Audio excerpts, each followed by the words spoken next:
Game day's here, I can hear the crowd. Turn on the lights, fans are cranked up and loud. Red or blue, we wear it proud. Yeah, we love our teams in this border town. Chiefs and Royals, Boom Mizzou, Rock Chalk, Jayhawk, KU. Hear that drum pounding in your feet. Yeah, you're marching to the beat of KC. What is going on, YouTube? What is going on, Kansas City? And what is going on, everybody? And welcome to the Beat of KC. Ladies and gentlemen, my name is Lucas Murphy, and I'm super excited to bring you all this video. And the reason is because when Major League Baseball ends, it's a tough time, especially someone who really seeks out watching baseball games every day. When that literally is just halted, you can't watch baseball anymore. You kind of get that itch. You really want to watch the game. You want the guys that you are really interested in seeing and playing every day to get out there and play. And obviously they're enjoying their time off because they play so much baseball. But in the secondary, now you're wanting all this news. You want to see what the new product's going to be. Are we going to make some trades? Are we going to go out and sign some free agents? Anybody's team is like that. And so as fans, we really crave that information. We really want to hear what our team is doing in the offseason. Maybe we go out and add an exciting bat. Maybe we go out and get a star-studded pitcher.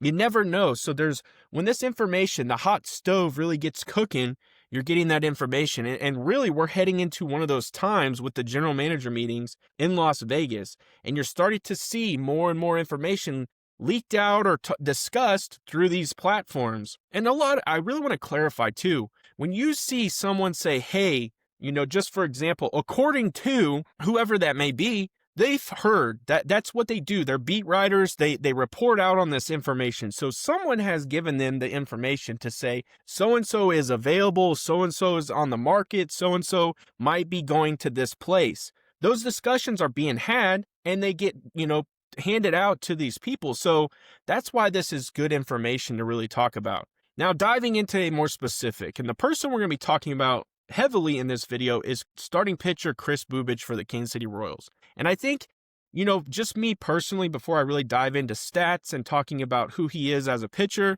I think I would be okay trading Kris Bubic, but I want it to be for something that's going to really impact this team for the next few years. I don't want to just go trade him and get rid of him for a guy that we know isn't going to really develop, turn into anything. We need something that's going to be impactful right now that can really make a huge difference on the Major League roster now. We're not looking for, a guy down in single A that's going to be down there for a while. We're looking for impactful pieces right now.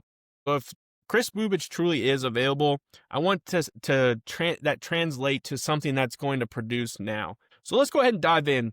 The Royals have twofold dilemma. Their rotation possesses some upside arms, as we know, when healthy. Cole Ragans. Cole Ragans, ladies and gentlemen, is the bona fide ace. He came over from the Texas Rangers in a trade for Aroldis Chapman, and ever since, people are like, Cole Ragans is the truth. And outside of a few injuries and a few hiccups here and there, Cole Ragans has been an absolute special talent for the Kansas City Royals. He did extend a contract, so he is going to be locked in to Kansas City for, I believe, the next 2 to 3 years. I don't anticipate Cole Ragans going anywhere, and I really enjoy Cole Ragans on this team. I mean, he has done just phenomenal things. Now, we know when we're getting in the two workhorses in Michael Wacha, you know what you're getting in Seth Lugo, and really outside of a few injuries here or there, and really Seth Lugo's end of the year, he's been an absolute staple. Seth Lugo was in the running for Cy Young for a lot of last year, well, the year before, and this last year, he really just was that staple.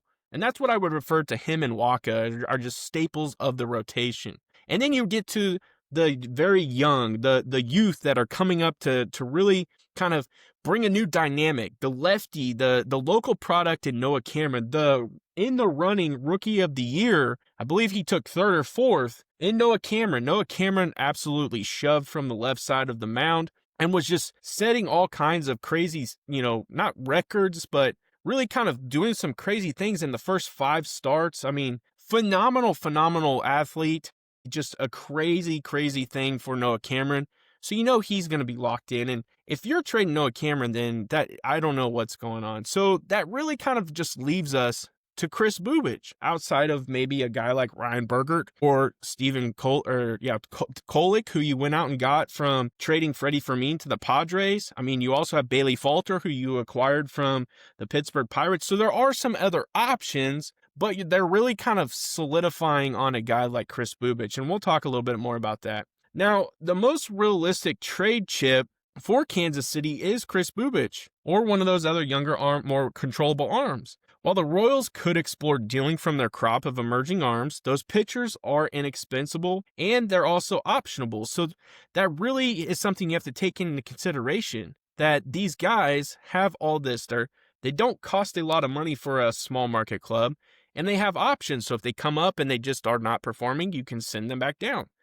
Some of the valuable traits for a team, again, with operating without a significant payroll. The Kansas City Royals are looking at right around $140 million.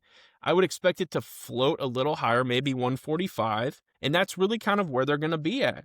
So guys like Bubich carry a limited ceiling for their trade value, potentially due to his single season remaining in a single year of control and his uneven health history. So that's where there is a little bit of hindrance with Kris Bubic. Even so, his projected salary, though, is appealing to other clubs, and moving him could free up a bit of financial room for the Kansas City Royals to reallocate elsewhere. And we know, as Kansas City Royals fans, we are in dire need for a power bat in the outfield.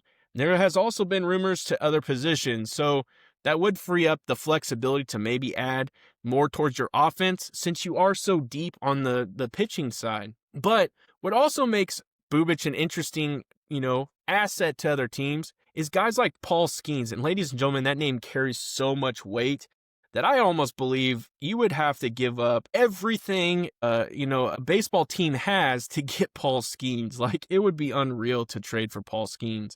There would probably be very limited teams that could even do that. But where we're going with this is Paul Skeens, Joe Ryan, and Hunter Green may be too expensive, like we stated, just in trade product, or they could just be too expensive to most teams in general. So that's what makes Bubich so intriguing, is because outside of the injuries, this last year he was in the running for the Cy Young. He really strung together a ton of good starts, and he has the ability and the upside to potentially plug into a decent rotation and create some longevity. So where all this stemmed from?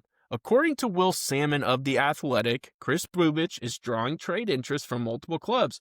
Like I said earlier, ladies and gentlemen, if this is not realistic, they wouldn't be reporting on it. So this has been discussed from some source to say Kris Bubic is drawing trade interest from multiple clubs, which is a good thing. Bubich, who is 28, started seeing success under the new regime of the Kansas City Royals in 2023 when he added the slider to his arsenal. But unfortunately, he would only start 3 times before requiring Tommy John. He would return and pitch excellent in the bullpen, going 30 1/3 innings with a 2.67 ERA. He had a 32.2% K rate and a 4.1% walk rate. He pitched stellar out of the bullpen in the postseason that year, which is when we went to the postseason. I believe he was like 1 to 1.5 ERA in the postseason. Fast forward to 2025, and this last year, he would be given the opportunity again to settle into the rotation. He logged 116 1/3 innings over 20 starts and logged a 2.55 ERA, a 24.4% strikeout rate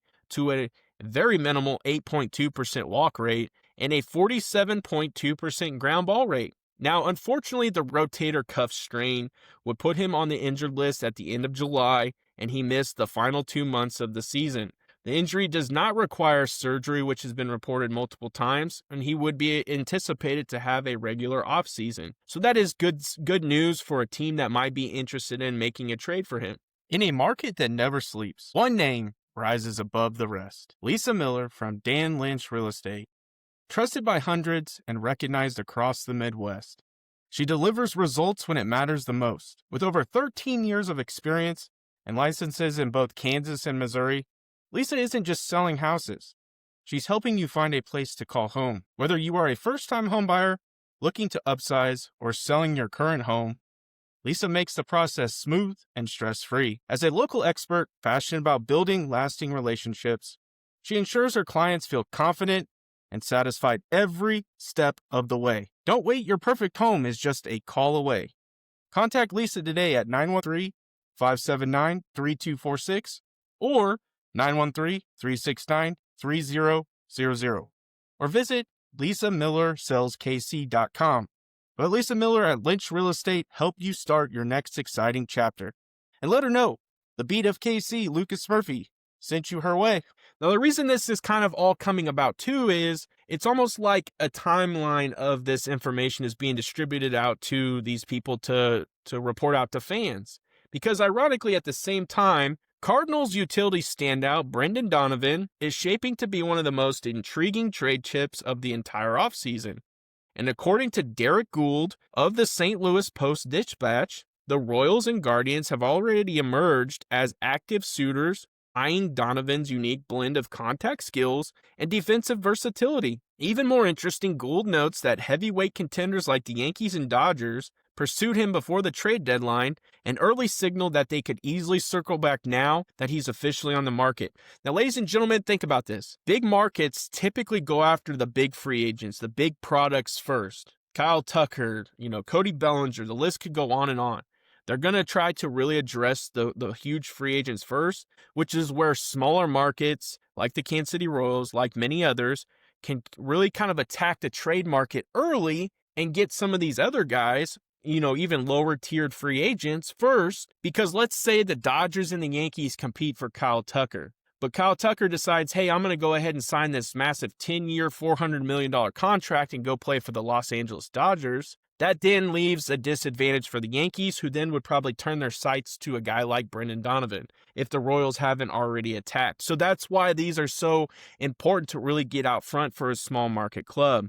And I think that's important too, is that, you can kind of get some of these other free agents as well. But we're talking obviously trades. Now, Brendan Donovan primarily plays second base, but is flexible for the St. Louis Cardinals, who offers the kind of offensive upgrade that KC needs. He provides defensive versatility. He has been known to play the infield and the outfield. I believe he's played everywhere except for catcher and pitcher, from my understanding. So he really is versatile. That fits what the Kansas City Royals like. I mean, you had a guy like Adam Frazier who filled that role. You had a guy like back in the day, Whit Merrifield really filled that role. So you have a running track record of players who really fit that mold. And so that's a big piece too. Plus, he brings a lot of a good experience at the plate, which we'll talk about. So like we said, he has strong contact numbers and reasonable projected salary of only $5.4 million for 2026. He is turning 29 in January. Donovan brings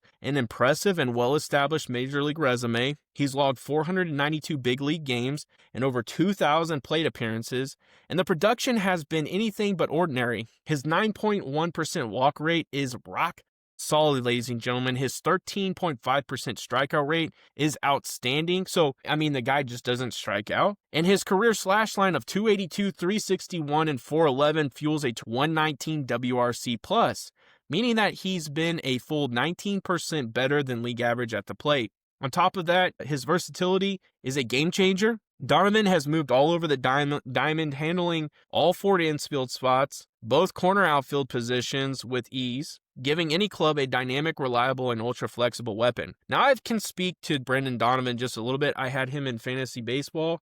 Brendan Donovan is a very talented, solidified position wherever he plays. He's going to get on base. He's going to hit the baseball. He is a solid, proven talent. And the thing is with him is he did experience a little bit of injury, but for the most part, his injury they're not sustainable. Like, he may go on and he's not going on to the IR or sit out a few games here and there, but he's a reliable plug into the lineup every day type of player. The Cardinals is his current team, who are rebuilding and willing to listen to offers as they have young infielders lined up, and Reed's timeline shifting, thus Donovan is available. For KC specifically, the fit is strong. They lack a true multi-positional infielder-outfielder because Adam Frazier is no longer a part of this team, who can play both second base and outfield. And their outfield was the worst in MLB, which we talked about in 2025 by WRC+. I think when you really look at this, there's a lot of things. And I want to wrap this video up because this has been a pretty decently long one. But if you're going to offer Kris Bubic, you want to be able to get something that's back, and I talked about this. You want to get something back that is an MLB product, ready to roll, time to go type of return. And obviously, you're not going to do starting pitcher for starting pitcher because you have a starting pitcher that's proven in this last year that he can go out there and do what he needs to do. So if you're going to trade Kris Bubic, you're going to be trading for a guy like a Brendan Donovan or a Joe Adell or maybe a Taylor Ward.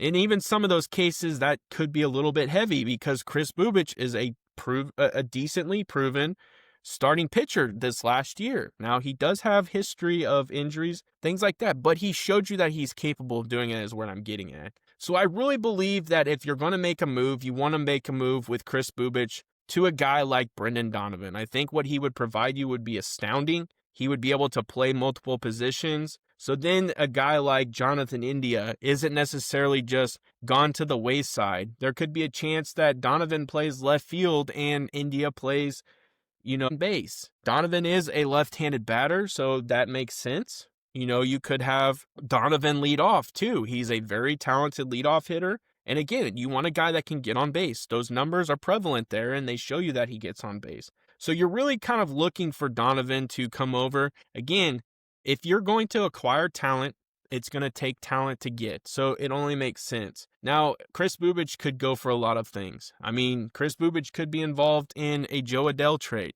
He could be involved in, some other things. There's a lot of rumors that are kind of starting to come about attached to the Kansas City Royals. So it'll just be interesting to see how this whole thing transpires. I appreciate y'all checking out this video. I know it was a little bit longer than usual, but there was a lot of information, and I really think that needs to be covered because we're talking about an in-depth trade that could really happen, and this would be significant. Make sure you guys smash that subscribe button, smash that like button. I appreciate all the support. You all have been phenomenal. I can't thank you enough. And I end every video the exact same way. Have a good day.